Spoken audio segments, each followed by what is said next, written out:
We've survived another week. Thank you for listening, downloading, and supporting the Black Man with a Gun Show podcast. This week, history, the present, and the future. The Colfax Massacre. Cruikshank versus the United States. McDonald versus the city of Chicago. The First and the Second Amendment, and how it all ties together. BlackManWithAGun.com, Ken Blanchard's Pro-Gun Podcast. What's up, family? This is your friend and your brother from another mother, the Reverend Ken Blanchard, the pastor of Patriots, Pistoleros, and Paladins. Are you ready to hear some stuff you probably never heard before? Or if you've heard it before, you can show other people that you know your stuff. All this and more coming up next after something that I truly believe in. I pledge allegiance to the flag of the United States of America and to the republic for which it stands, one nation, under God, indivisible, with liberty and justice for all. You know, I joined the U.S. Marine Corps in 1980, served for 5 years, and I was really happy when I had the opportunity to raise Old Glory in a couple of foreign lands in the U.S. embassies abroad. It meant something to me, and it still does today. I fight so that you may stand. I fight so that you may kneel if you care to. Either way doesn't change the way my flag flies. How you hang it? I'm straight. Uh-oh, he talking junk today. Yeah, I am the best that ever did it and got away with it. Yeah, buddy. Marcus Garvey said, "A people without the knowledge of their past, origin, and culture is like a tree without roots." We're going to go backwards, come up a little bit, and then show you how the past is still influencing the future. Are you ready?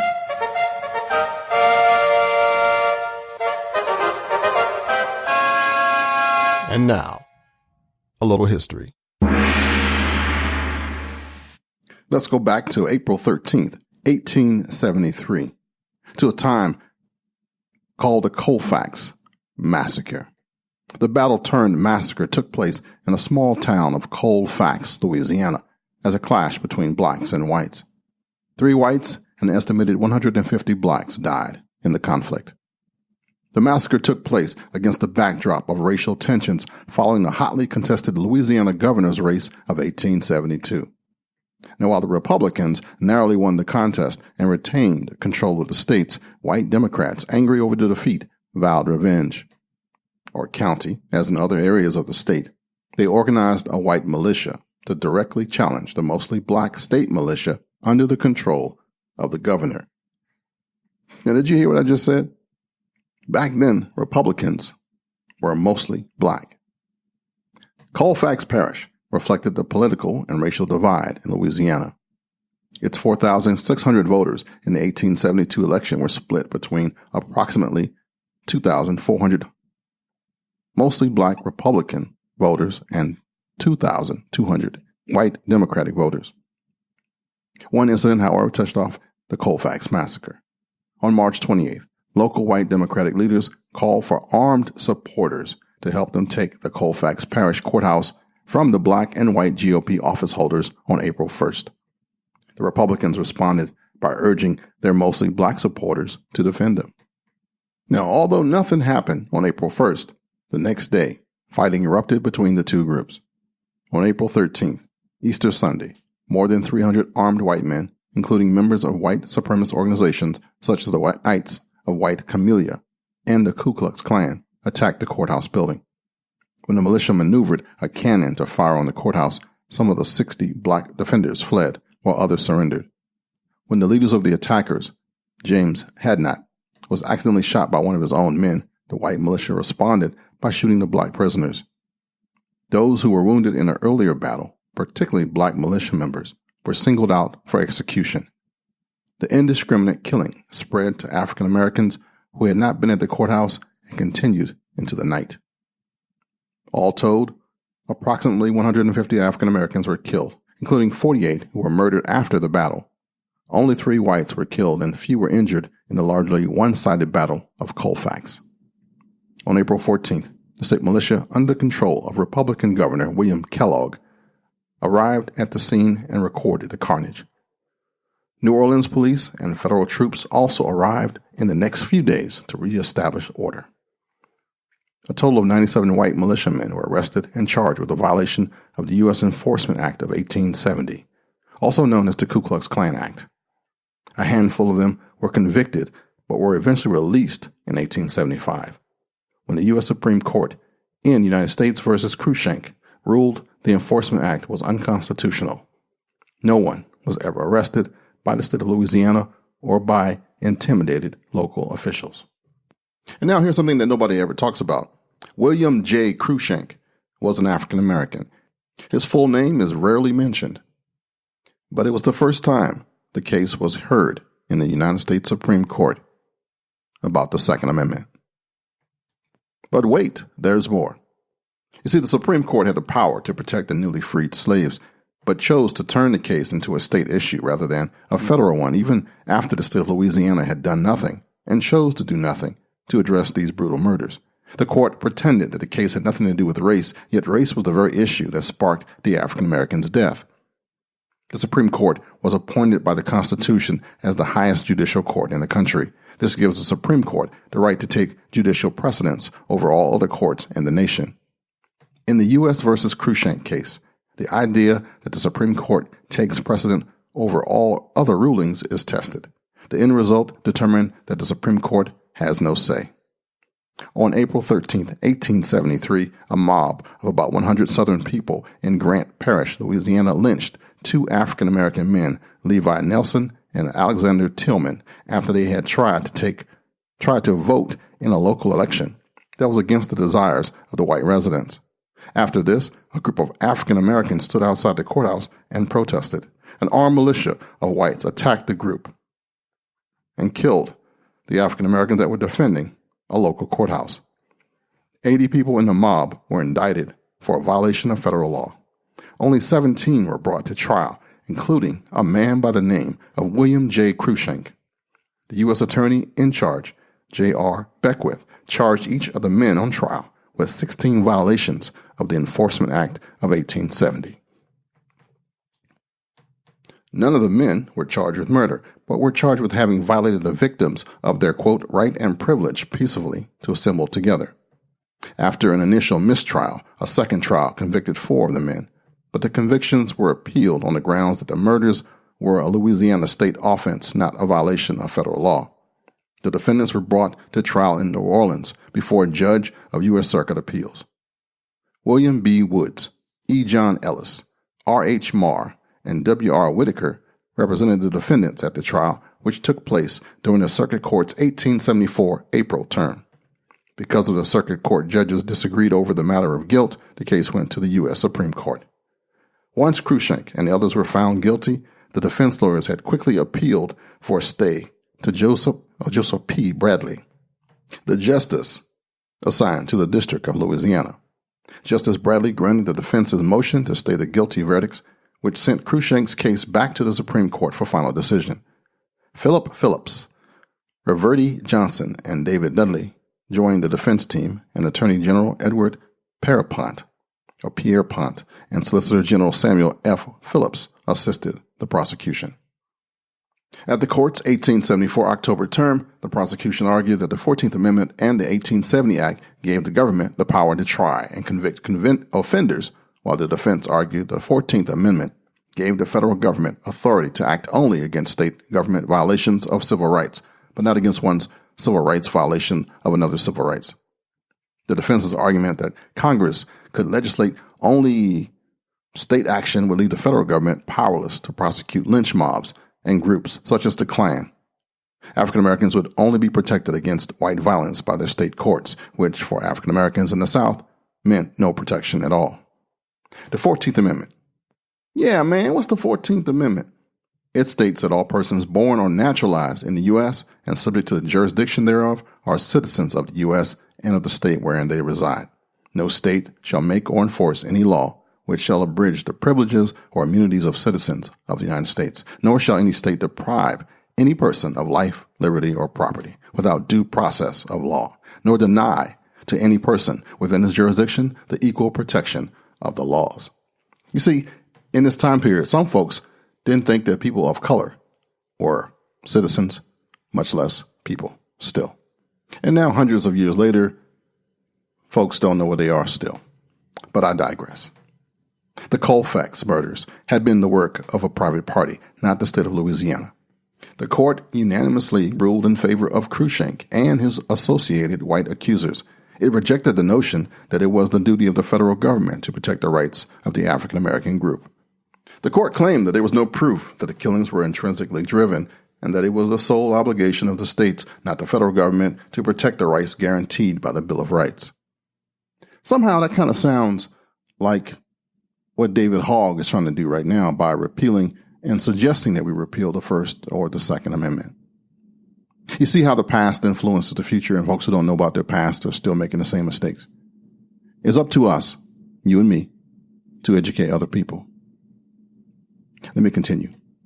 Chief Justice Morrison Waite invalidated the right of Congress to act to protect the rights of citizens if states refused to do so. He argued that the 14th Amendment had nothing to do with private citizens' rights, even if they had been violated. After the decision, the murderers were released. A leader of the Louisiana bar described the local white reaction to the Supreme Court's opinion by stating, quote, "When the decision was reached and the prisoners released, there was an utmost joy in Louisiana, and with a return of confidence which gave best hopes for the future." Federal prosecution of crimes against African Americans was nearly impossible for the rest of the 19th century and most of the next. This paved the way for the courts to create the, quote, lynch law. Lynch laws allowed unofficial organized bands or mobs of whites to charge African Americans with or suspect them of crimes and take them out of custody of the law and inflict instant punishment on them without legal trial and without warrant or authority of the law. The Cruikshank decision left the federal government powerless to protect freed men. U.S. Attorney for the District of Circuit Court of Louisiana and the person who had drawn the initial indictment in the Cruikshank case, James R. Beckwith, informed the U.S. Attorney General that after the Cruikshank problem, numerous white league organizations in the South had formed and grown powerful because of this decision. The states had defaulted in their duty to protect citizens, so the federal government had to step in, yet the court argued that the Reconstruction-era amendments only empowered the federal government to prohibit violations of African American rights by states.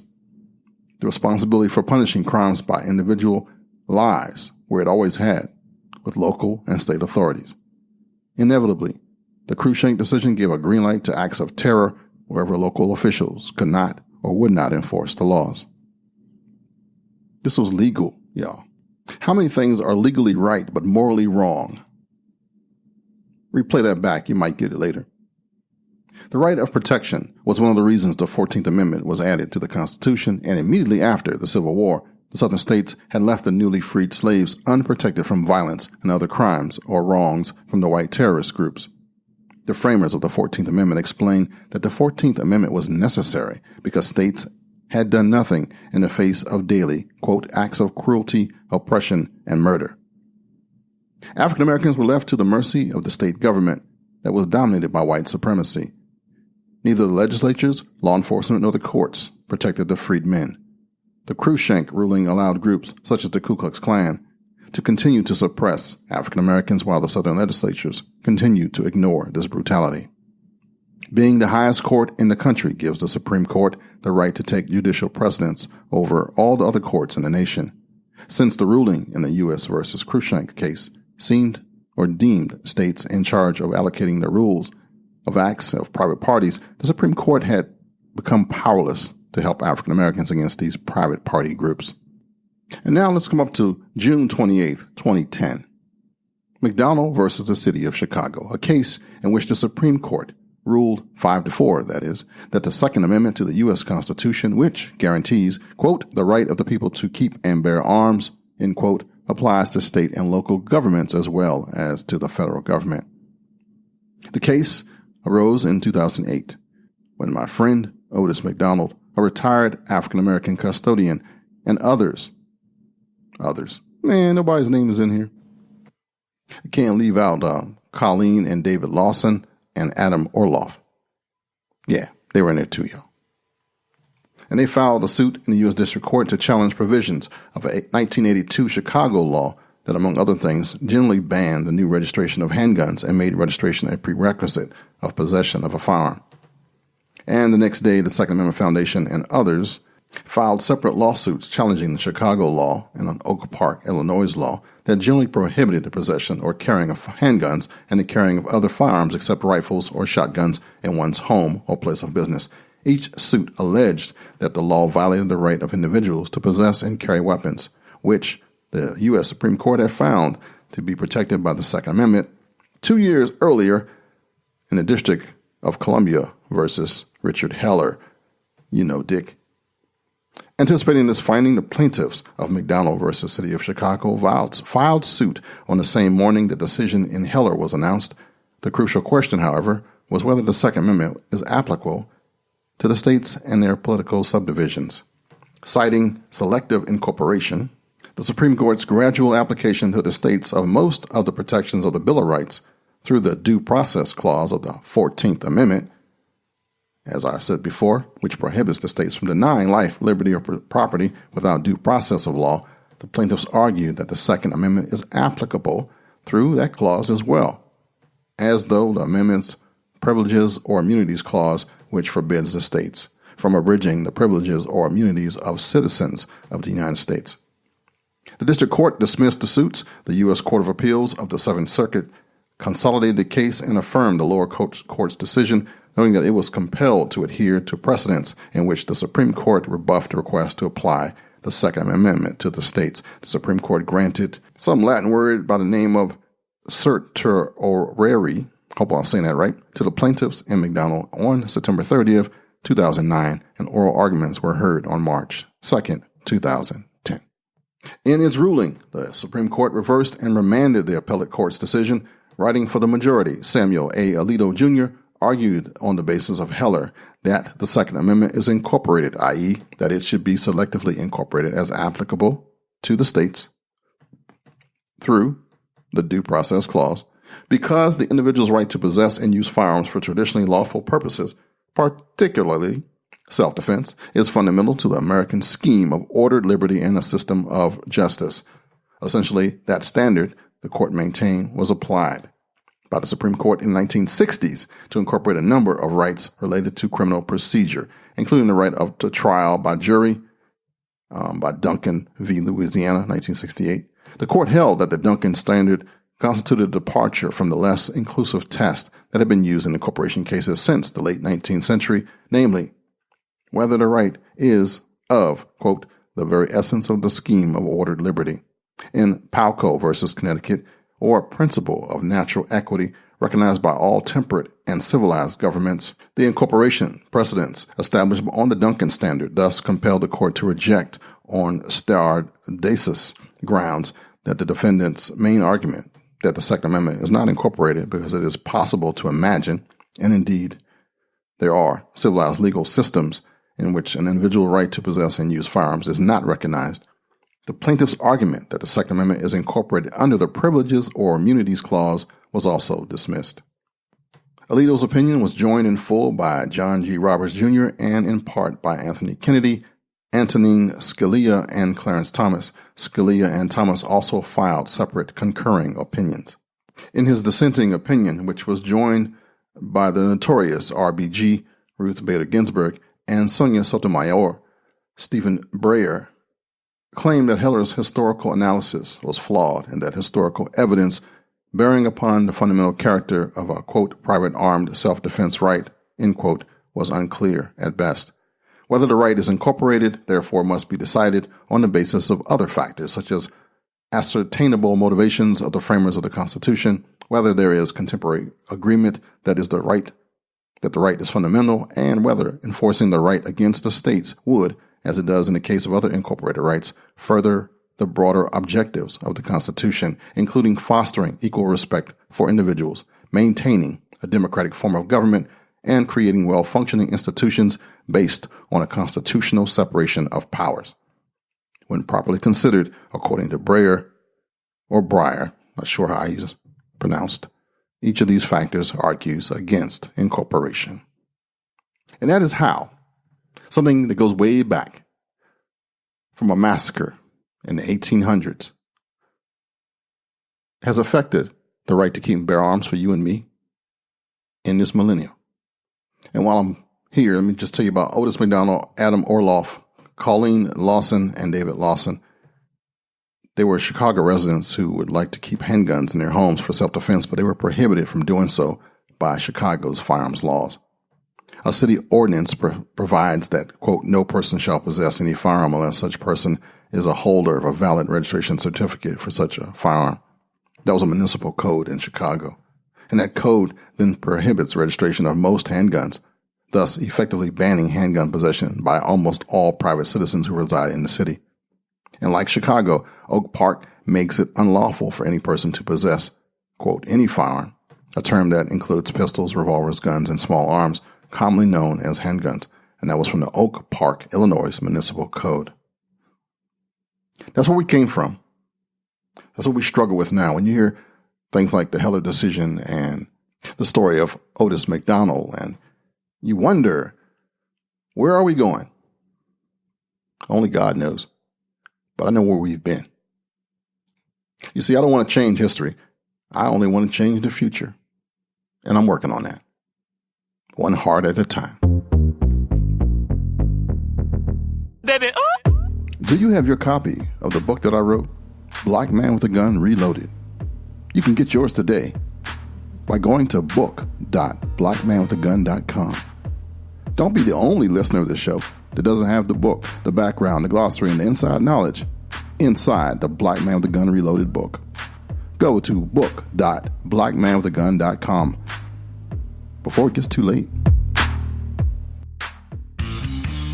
This portion of the show is sponsored by CrossbreedHolsters.com. Crossbreed Holsters has gained national recognition as a maker of the best and most functional concealment holsters available on the market today.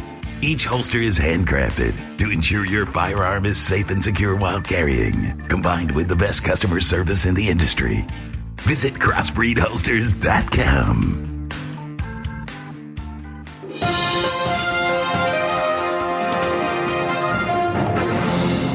In the news this week, there were quite a few young people that were caught planning a mass killing. Why? What's going on in our society, in our culture, where folks want to kill other people? Why is it that so many news articles and opinion pieces indicate that there are hundreds of mass shootings each year in the United States, and then go on to cite only examples of mass killings? Do they want to create mass hysteria? I think so. Hundreds of episodes contained in the gun violence archive are frequently invoked to try to characterize a horrific thing, such as the El Paso or Dayton massacres, as commonplace, happening at an alarming rate at about one a day. But by their definition of mass shootings, 4 or more victims shot, only 1/4 involve multiple fatalities, and only 7% reach the threshold of a mass killing, at least 4 victim fatalities. The mass shootings listed in the gun violence archive involve an average of just over 1 fatality, which sometimes includes the assailant. According to the mass killing database compiled by the Associated Press, U.S. Today, and the Northeastern University, there are about 24 mass shootings each year, in which 4 or more victims are killed.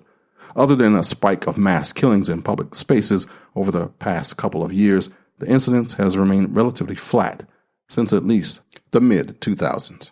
Now, this data sucks, actually. It's tragic. It's horrible. And I am in no way trying to placate or push this number down.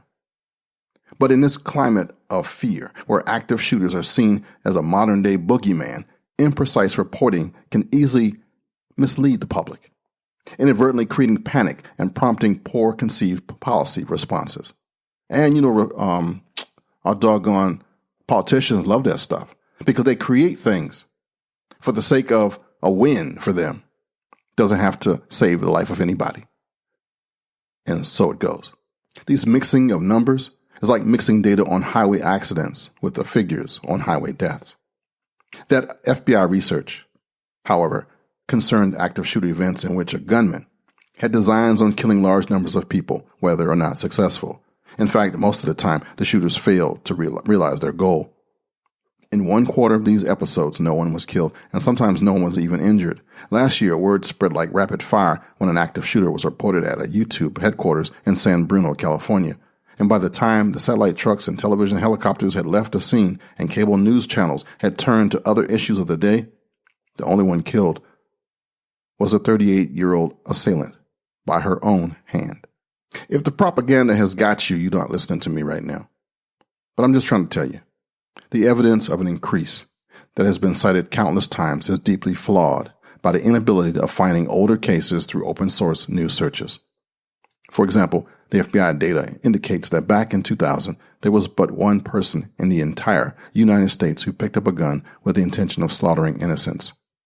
Only one. This is hardly plausible in a population that was then nearly 300 million people, but more than 300 million guns. More likely, those low-level cases with limited casualties were never reported in newspapers, nor were there social media sites to spread the word.